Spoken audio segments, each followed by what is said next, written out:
नमस्कार दोस्तों, एक नई लर्निंग के साथ हाजिर हूँ और आज की स्टॉक स्पेसिफिक लर्निंग में हम लोग चर्चा करेंगे एक इलेक्ट्रॉनिक मैन्युफैक्चरिंग सर्विस प्रोवाइड करने वाली कंपनी का। कहती है with the global manufacturing footprint इनके पास है। कंपनी की एक एक एस्पेक्ट की तरफ हम समझेंगे आखिर क्या कहती है। करीब कहती है कंपनी जो 1900 से ज़्यादा इसके पास एम्प्लॉय है, 12 फैसिलिटीज प्रोवाइड करती है और 20 से ज़्यादा अवार्ड और सर्टिफिकेट की इन्होंने बात रखी है। इसके अलावा देखा जाए कंपनी का, तो कंपनी यदि वर्टिकली इंडस्ट्री लीडिंग की बात करें तो कंपनी ये कहती है कि हमारे पास पावर सेक्टर से लेकर के पावर रेल, चाहे वो एरोस्पेस की बात करें, कि क्लीन एनर्जी की बात करें, स्मार्ट प्रोडक्ट की बात करें, हम हर चीज़ को लेकर के इलेक्ट्रॉनिकली क्या करते हैं, मैन्युफैक्चरिंग पे ध्यान देते हैं, जिसमें कि डिजाइनिंग का पार्ट्स होगा, उसके डेवलपमेंट का पार्ट होगा और उनकी मैन्युफैक्चरिंग को लेकर के सपोर्टिंग आप जहाँ तक देखो, जहाँ पे डिजाइनिंग, एनपीए और वॉल्यूम प्रोडक्शंस, पीओ, पीसीबी और जो कि सीट मेटल जैसी चीज़ों पर इनका फोकस रहा है। अलग अलग सेक्टर वाइज इनका देखा गया, चाहे प्लास्टिक मेटर से लेकर के और अलग अलग स्टील मेटर तक में देखने को मिलता है। क्यों नहीं, इस कंपनी को लेकर थोड़ा सा समझने की कोशिश करेंगे। जिस कंपनी ने पिछले कुछ दिनों में, कह सकते हैं कि पिछले एक साल के दौरान में करीब 75% तक की आपका रफ्तार दिया है। खास करके रफ्तार कब बढ़ा, इस पोजीशन के बाद देखने को आई, एक लगातार डिमांड बनी है। और समझने वाली बात यह है, जो जब डिमांड बढ़ी तो यहाँ भी कोई ना कोई बेच रहा था, तब मार्केट में लगातार हाई पे जा रही थी। आखिर जिन लोगों ने यहाँ पे लिया उनकी धीरे धीरे करके प्रॉफिट बुकिंग चलती हुई नजर आएगी, तभी तो मार्केट में इतनी बड़ी डिमांड बनी। मतलब डिमांड सप्लाई को क्या किया गया, धीरे धीरे करके कम आंकड़ा निकाली गई। कंपनी की तरफ देखिए, टेक्नोलॉजी फील्ड की कंपनी है और 1999 में कंपनी बनी थी। और इस कंपनी को लेकर देखें तो कहती है जो इलेक्ट्रॉनिक्स मैन्युफैक्चरिंग सर्विसेज प्रोवाइड करती है, जिसको ईएमएस भी कहते हैं शॉर्ट फॉर्म के हिसाब से।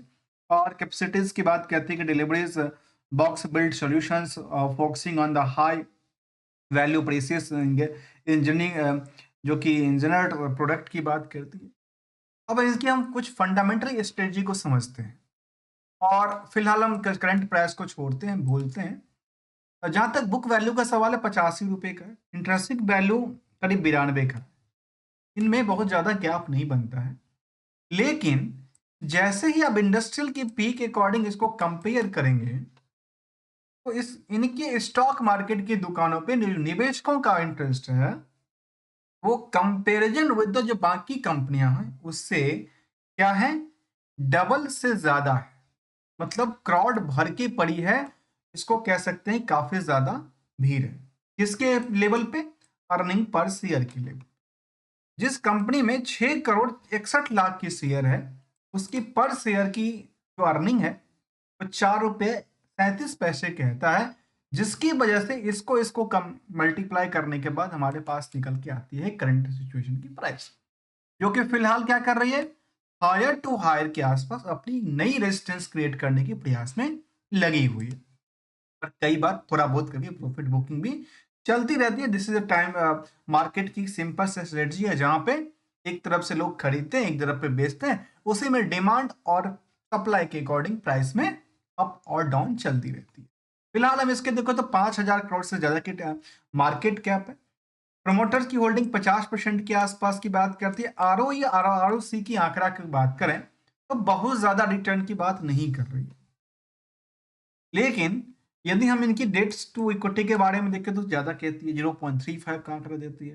करंट रेशो का नंबर 2.40 का कहता है, जिसके बेसिस पे हो सकता है इसमें क्या किया है, इनको हिट करके रखा हो, क्योंकि हम कहते हैं कि उन्होंने बिल्स को बुक किया, सेल्स को बुक किया और उसके आंकड़ा, क्योंकि एक पार्ट को देखिए। यदि हम इनके ओवरऑल कुछ कंक्लूजन की तरफ चलेंगे, उससे पहले हमने क्या किया, एक स्पेशल रेशियोज निकाल के रखा है। जो अक्सर हम देखते हैं कि नेट प्रॉफिट मार्जिन, जो कि सेल्स के बेसिस पे प्रॉफिटेबिलिटी को दिखा दी जाती है, लेकिन हमने यहाँ पे टोटल इनकम बेस पे मार्जिन लिया है, तो वो देखने को आती केवल कंपनी के पास 3% की मार्जिन बचती है। सेल्स वर्सेस यदि डेटर्स को देखें, जो कि उधार सेक्शन को हम लोग चेक करते हैं, कंपनी के पास जिन्होंने सेल्स किया, क्योंकि सेल्स के पार्ट से क्या होता है, हिट करता है अर्निंग पर शेयर, जो कि उसके बेसिस पे प्रॉफिट बुक कर दिया जाता है। तो ये कहती है 27% की उधार पड़ी थी from the all sales value. और थर्ड सिचुएशन को यदि चर्चा करेंगे, जिसका हमने अलग से प्रोविजन किया, खास करके जो नेट प्रॉफिट कंपनी जनरेट कर रही है, क्या उसके बेसिस पे मार्केट में इनके लिए उधार कितना था। उन दोनों को आपस में जब कंपेयर किया तो लगती है कि जितना प्रॉफिट कंपनी के पास है उसका 838% का मार्केट में उधार है, मतलब हाथ में कुछ पैसा अभी तक नहीं आया। अब इस डेटा के बेसिस इसके लिए क्या करेंगे हम लोग, इसमें समझने की कोशिश करेंगे केवल और केवल रिस्क एनालिसिस को। आखिर रिस्क के बेसिस पे जो कंपनी का कारोबार था, उस कंपनी के रिस्क से रिजल्ट का क्या एक्सपेक्टेशन रहा, और रिजल्ट के बेसिस पे मार्केट में रिटर्न कितनी बना के दे रही है, और मार्केट में क्या डिमांडेबल लगातार है, फ्यूचरिस्टिक्स की बात कहती है या नहीं कहती। चलिए हम इन सभी पहलुओं की तरफ खोजने की और रिसर्च करने की प्रयास करते हैं। तो देखा गया कंपनी को लेकर कहती है वर्टिकली इंटीग्रेटेड, इनका एक कह सकते हैं कि टैगलाइन चलती है जिसमें कहती है ट्रस्टेड बाय द वर्टिकल जो इंडस्ट्री है, उसमें अलग अलग लीडरशिप की बात करते हैं। हमारे पास इतना सारा चीजें इन्होंने अपनी क्लीन एनर्जी को लेकर के सक्सेस स्टोरी भी इन्होंने मेंशन करके रखा हुआ है, जो कि world's leading renewable energy equipment manufacturing company, जो कि wanted to urgent derisk की बात उन्होंने कहा था। उसके लिए बड़ी सी लेख उन्होंने एक ब्लॉग उन्होंने मेंशन किया हुआ है, उनके प्रति हम नहीं जाएंगे। जहां पे डिजाइन स्मार्टर, बिल्ड फास्टर और डिलीवरी बेटर की बात कहती है कंपनी। तो जहां तक हमने कुछ पीरियड का देखा, डेटा को देखेंगे तो पिछले 6 महीने की बात करें, 1 महीने की बात करें, उसमें उतनी बड़ी हलचल नहीं थी जो हलचल अभी फिलहाल देखने को मिला था। पिछले कुछ दिनों से लगातार डिमांड बढ़ी है, उसके पीछे की वजह को समझेंगे तो कंपनी के रिजल्ट की पॉइंट ऑफ व्यू से मार्केट की डिमांड बढ़ी, जो कहती है जो फाइनेंशियल्स जो है वो स्ट्रॉन्ग पोजीशन के साथ बनी थी, जो कि 24% की आंकड़ा कहती है। इसके अलावा कहती है कंपनी को लेकर के जो करीब out performance market and section, उन्होंने सेक्टर वाइज परफॉर्मेंस की बात रखी थी। तो इनका रिजल्ट के पॉइंट ऑफ व्यू क्या कहता है, रिजल्ट के पॉइंट ऑफ व्यू से यदि क्वार्टरली रिजल्ट को ट्रैक करें तो सामने दिखता है कि सितंबर से लगातार इनका जो ग्रोथ लेवल था वो लगातार बढ़ी है, लेकिन हमेशा नहीं बढ़ी है।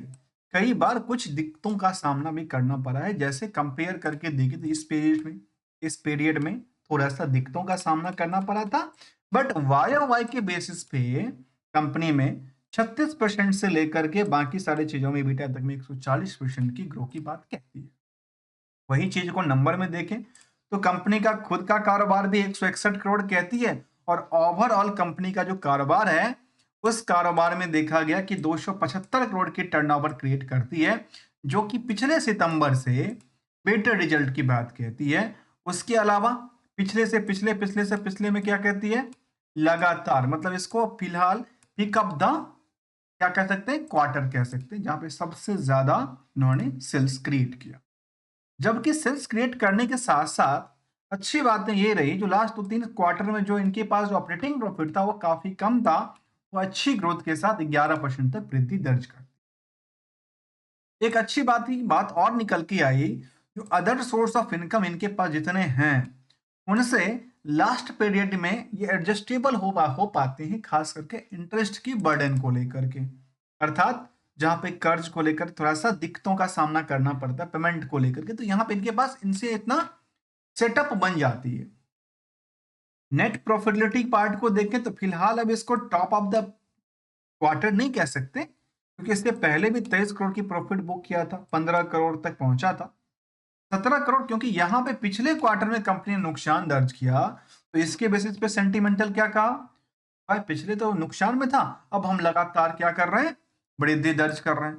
वही ईयरली डेटा को लास्ट 12 महीने के डेटा को चर्चा करें तो 900 करोड़ तक की टर्नओवर क्रिएट करती है, जिसमें से 8% की ऑपरेटिंग प्रॉफिट मार्जिन और प्रॉफिटेबिलिटी कितना बनाती है, करीब 29 करोड़ का, जिसपे हमने क्या कहा था, टोटल नेट इनकम के बेसिस पे हमने क्या लिया, ये देखा कि यहाँ पे हमारे सामने दिखा कि केवल 3% ही इनके नेट इनकम मार्जिन बनती है। यदि हम रिस्क फैक्टर को देखें तो रिस्क को लेकर कहते हैं जब पिछले पीरियड से हम इंप्रूवमेंट कर रहे हैं, थोड़ा सा इंप्रूवमेंट की बात है, केवल एक दिन की बात उन्होंने रखी, जो कि बहुत बड़ा इंप्रूवमेंट नहीं करती है। लेकिन जैसे बैलेंस शीट को हम खोलेंगे तो हमारे सामने दिखता है पहली सिचुएशन जब बोरोइंग्स को लेकर कंपनी लगातार अपनी पे आउट कर रही है। दो कारण हो सकता है, जब बोरोइंग्स इंक्लूड होती है, इंक्रीज करती है, तो उसमें देखा गया कि यूटिलाइजेशन कहाँ होती है। दूसरी तरफ जब पेमेंट होते तो उसका देखा कि आखिर पेमेंट कहाँ से कर रही है। यदि इनके तरफ से देखें तो फिक्स एसेट लगातार सस्टेन कर रही है, लगातार बढ़ी हुई है। फिर इन्वेस्टमेंट की पार्ट में थोड़ा सा कमी देखा गया, और जो अदर एसेट्स की पार्ट थी उसमें लगातार वृद्धि देखा गया, जबकि इनके पास रिजर्व भी लगातार वृद्धि में ही दर्ज करती है। ट्रेड रिसेबल की पार्ट को आप देखेंगे तो अचंभित इसलिए हो जाएंगे क्योंकि हमने कहा कि 241 करोड़ का इन्होंने ऐसा डेटा की मेंशन किया जो कि 3 महीने की टाइम फ्रेम की बात की। 241 करोड़ की आंकड़ा को हम लास्ट देखें तो हमारे सामने क्या दिखता है, लास्ट पीरियड की डेटा को देख लें तो 241 करोड़ की डेटा कहती है हाथ में प्रॉफिट कितना कमाती है, 17 करोड़। लेकिन इन दोनों पीरियड को हम ऐड ऑन करके देखें तो हाथ में कितना मिला, 15 करोड़। और 15 करोड़ के बेसिस में 241 करोड़ की मार्केट में क्या था, रिस्क इंपैक्ट को दर्शाता है। इसीलिए तो हमने कहा कि जितना प्रॉफिट बुक किया था इसके बेसिस पे 838% की क्या रही, डेटर्स वर्सेस प्रॉफिट रेशियोज की बात कहती है। इनमें रिस्क फैक्टर यहां दिखता है कि आखिर इनमें कंपनी कितनी परसेंट की रिस्क लेती है, कहां पे 838% तक की रिस्क उन्होंने लेके चल रही है।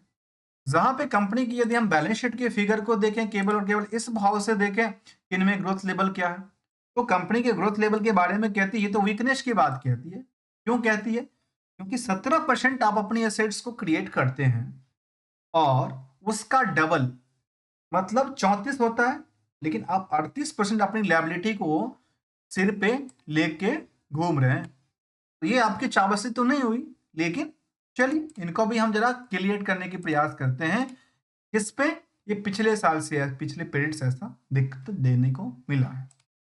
यदि हम निवेशकों का इंटरेस्ट देखें कंपनी में, तो इस कंपनी में सबसे अच्छी बात मुझे ये लग रही है, एक तो बल्क डील हमेशा चलता रहा है जो कि नवंबर में भी चला है। इसमें इससे क्या होता है, बल्क डील से होता क्या है, बल्क डील से केवल केवल सेंटीमेंट को, सेंटिमेंटल बेसिस पे पैसे को बनाया जाता है।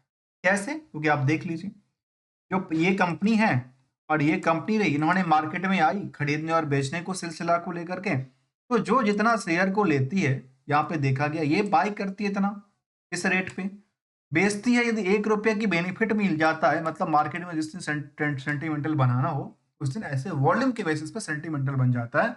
इसको भी आजकल, पहले वॉल्यूम बेस को इंटरेस्ट माना जाता था, आजकल इसको मार्केट की डुप्लीकेट माना जाता है। मार्केट को क्या करना, पैनिक करना, मार्केट को सेंटिमेंट को खराब करना, सेंटिमेंट को कई बार अपने पैसे के लिए अच्छी करना, ये सब चलती रहती है। लेकिन अच्छी बात ये रही जो कंपनी में प्रमोटर के अलावा जो डीआई की पार्ट है वो सोचिए भर भर के पड़ी है। चाहे वो निप्पॉन लैब से लेकर के आदित्य बिरला तक की बात करो, एचडीएफसी की बात करो, एक्स वर्ल्ड की बात करें, डीएसपी इंडिया के जितने बड़े, जो एचडीएफसी डिफेंस फंड की बात करूं, ये सब कहती है कि ये इसके अकॉर्डिंग डिफेंस सेक्टर की कंपनियां हैं, तो कहती है कंज्यूमर ड्यूरेबल की आता है। और इन्होंने यहाँ पे एक निवेशक है जिसका नाम है डीआई के अंदर एचडीएफसी फोकस फंड ने रखा था 5% की होल्डिंग। इसके अलावा देखा जाए एचडीएफसी के अलावा कुछ और एचडीएफसी डिफेंड फंड भी देखने को मिल रही है जिसके पास आज भी करीब 1% के आसपास होल्डिंग है। ये इनको काफी ज्यादा इंटरेस्ट है। आम निवेशकों के पास भी इंटरेस्ट है 22% के आसपास, उसमें से कुछ बड़े निवेशक बैठे हैं वो 22% की होल्डिंग में ऑलमोस्ट ये कह सकते हैं कि 5 3 8 2 10 करीब 11 से 12% होल्डिंग तो ये लेके चले गए। रेस्ट बचा कितना, 10% की होल्डिंग। 10% होल्डिंग किसके पास है, आम निवेशक के पास है, जिनकी लिस्ट कितनी है, करीब 57,000 के आसपास की लिस्ट की बात कहती है। जो कि पिछले पीरियड से क्या हुआ, सिकुड़ता हुआ नजर आया है, जो कि लास्ट कुछ सालों पिछ पीरियड में एक लंबी आई थी। और उसके बाद मार्केट डिमांड कैसे बढ़ी, क्योंकि निवेशकों में जो एफआई और डीआई थे उसको लगातार क्या किए, अपने पास भर भर के खरीदते हुए नजर आ रहे। ये इनके लिए सेंटिमेंट की बात की। फिलहाल यहाँ पे हमने देखा कि लास्ट कुछ पीरियड में इनमें क्या हुआ था। नवंबर के दौरान की बात करूं तो इसमें लंबी ट्रेड आई थी जहां पे लगातार वॉल्यूम बढ़ी थी। उसके बाद प्रॉफिट बुकिंग हुआ था और थोड़ी सी पार्ट को लेकर के दोबारा मार्केट सस्टेन करने के लिए लायक बनती नजर आई है। क्या ये मार्केट आगे सस्टेन कर पाएगी या नहीं, ऐसा देखने को हो सकता है कि आने वाले समय में दोबारा मार्केट इसी रेंज में आकर के खड़ी हो जाए, क्योंकि वहां पे मार्केट केवल और केवल सेंटिमेंट को लेकर के उछाला जा सकता है। क्योंकि रिजल्ट के पॉइंट ऑफ व्यू से उतनी बड़ी तगड़ी चीज नहीं मिला है जो उनकी फाइनेंशियल में होना चाहिए था, क्योंकि रिस्क फैक्टर कंपनी का काफी ज्यादा रहा। यदि ईयरली ग्रोथ की तरफ चर्चा करेंगे तो दिखता है कि कंपनी में जो सेल्स की पार्ट थी वो डिक्लाइन करती है, प्रॉफिट डिक्लाइन करती है, भले स्टॉक प्राइस में जंप होती हो। ईयर्स की कंपेयर में देखा गया कि केनिस टेक्नोलॉजीज, एम्बर्स इंटरप्राइज और पीजी इलेक्ट्रो प्लास्ट जैसे कंपनी शामिल है। और उनके लिस्ट में ये देखा गया कि यहाँ पे क्या कहती है, इनके लिस्ट में इस कंपनी को लेकर के जिसका नाम है एवेलॉन टेक्नोलॉजी, इनकी यहाँ निवेशकों का इंटरेस्ट इतने भर के ज्यादा है। सोचने वाली बात है किसके लेकर, क्योंकि यही देखने वाली बात है कि प्रॉफिटेबिलिटी कितना कहती है किसके, मार्केट कैप पे बेसिस पे। यहाँ पे देखा गया काफी ज्यादा इंटरेस्ट की बात कहती है। और आज भी कंपेयर टू द दूसरी कंपनी से यहाँ पे निवेशकों का इंटरेस्ट काफी ज्यादा है। और ये आंकड़ा क्यों कहता है, क्योंकि यहाँ पे डीआई भर भर के बने हुए, उनको लगता है कि आगे आने वाले समय में काफी बेटर रिजल्ट लेके दे सकता है। यदि पीपीटी की बात करें तो कंपनी अपनी पीपीटी भी शामिल करता है और पीपीटी में कहती है प्रेजेंटेशन के हिसाब से जो इनका ग्रोथ रेट था, जो इनका एवेलन का ग्लांस को लेकर के अपने अपने बिजनेस हाईलाइट को लेकर कहती है कि बॉक्स बिल्ड रेवेन्यू उनके पास 47% आती है। आरओसी के बाद 8.2% की बात करती है। इसके अलावा कहती है कि मैन्युफैक्चरिंग इन इंडिया के 89% कहती है। रेवेन्यू फ्रॉम यूएस मार्केट में भी इनका यूएस मार्केट कस्टमर 49% की कहती है। लॉन्ग टर्म जो कि कॉन्ट्रैक्ट अभी तक है वो करीब 1100 करोड़ की इन्होंने डेटा रखी है। ऑर्डर बुक इनके पास करीब 1500 करोड़ के आसपास है। तो ये इनके लिए क्या कहती है, आने वाले समय में थोड़ा सा और पोटेंशियल बना सकती है। किसको लेकर के, ऑर्डर बुक को लेकर के सेंटीमेंट बनाने की कोशिश हो सकती है। जहाँ पर हमने ग्लोबल प्रेजेंस को लेकर कहा, कस्टमर रेटिंग्स को लेकर कहा, अपने हर एक एस्पेक्ट को लेकर कहा कि यहाँ पे डिटेल स्टडी लेकर जा करके देखा जा और समझा जा सकता है। यहाँ पे सिंपल से हम लोग गोल्डन रूल की डिस्कस करते हैं। कुछ अच्छी बातें भी कहती है हाईलाइट की और कुछ अच्छी बातें नहीं भी कहती है। क्या कंपनी के निवेशक के तौर पे कुछ देती लेती है, तो इसको फिलहाल स्टेज 1 में रखा गया है इसको। और प्राइस बैंड की तरफ 20% ही है, उसमें कोई कमी अभी फिलहाल नहीं देखने को मिला है। तो इसमें क्या निवेशकों को कुछ दिया है, तो बिल्कुल ही नहीं दिया कुछ नहीं दिया है। एज पर द यदि स्टैंडअलोन डेटाबेस में माने भले सेल्स बढ़ी हो, लेकिन स्टैंडअलोन डेटा में प्रॉफिट बढ़ी, लेकिन ऑपरेटिंग प्रॉफिट में क्या हुआ है, गिरावट दर्ज करती है, नेट प्रॉफिट मार्जिन में गिरावट दर्ज करती है। और वो हमने क्या किया था, पहले ही आंकड़ा किया था कि रिस्क फैक्टर थोड़ा सा ज्यादा यहाँ पे बनती है। बट निवेशकों का इंटरेस्ट काफी ज्यादा है बोले, और एक साल में बेटर रिजल्ट की बात उन्होंने रखी और लगातार ये बढ़ती जाती है। और पिछले एक साल में बेटर रिजल्ट उन्होंने क्रिएट करके दिया है, बेटर वैल्यू क्रिएट करके दिया है, इसको वैल्यूएशन कह सकते हैं। एक गोल्डन रूल की तरफ डिस्कस करते हैं और जीरो बेस को लेकर। पहले तो डिसाइड करना पड़ेगा कि हम लंबे पीरियड के लिए या शॉर्ट पीरियड के लिए। यदि लंबे पीरियड के लिए है तो फिर सोचने की बात ही नहीं है। क्यों नहीं है, उसमें एक अच्छा स्ट्रॉन्ग पोजीशन वाला जिसका फ्यूचरिस्टिक बेटर हो उनको लेकर के रखा जा सकता है। अदरवाइज शॉर्ट टर्म के लेकर देखा के लिहाज से देखें तो जब मार्केट बॉटम की तरफ ढुल के, जब जिस हमारे जीरो बेस पैसे उसके उसमें एसएल करना जरूरी है। और जब देखते हुए प्रॉफिट है तब जाकर के बुक करना जरूरी है। इसलिए हमने कहते हैं कि घर भी वापसी लेना चाहिए, किसको, पैसे को। कैसे, कि यहाँ पे सोचने वाली बात है, जब मार्केट में इतनी बड़ी रैली आई थी तो यहाँ भी कोई ना कोई तो पैसा बेच रहा था, अपने शेयर को बेचने में व्यस्त था।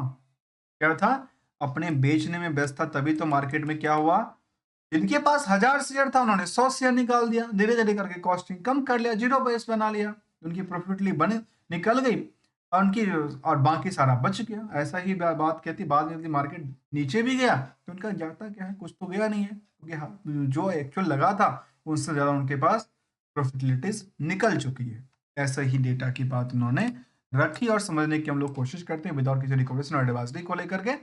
मिलेंगे कुछ नई स्टडी के साथ, न्यू कंपनी के साथ, तब तक के लिए विदाउट कोई रिकमेंडेशन को लेकर के। यदि हमारी आपको लर्निंग अच्छा लगा हो तो लाइक और चैनल को सब्सक्राइब करना मत भूलिएगा। Thank you so much for watching here.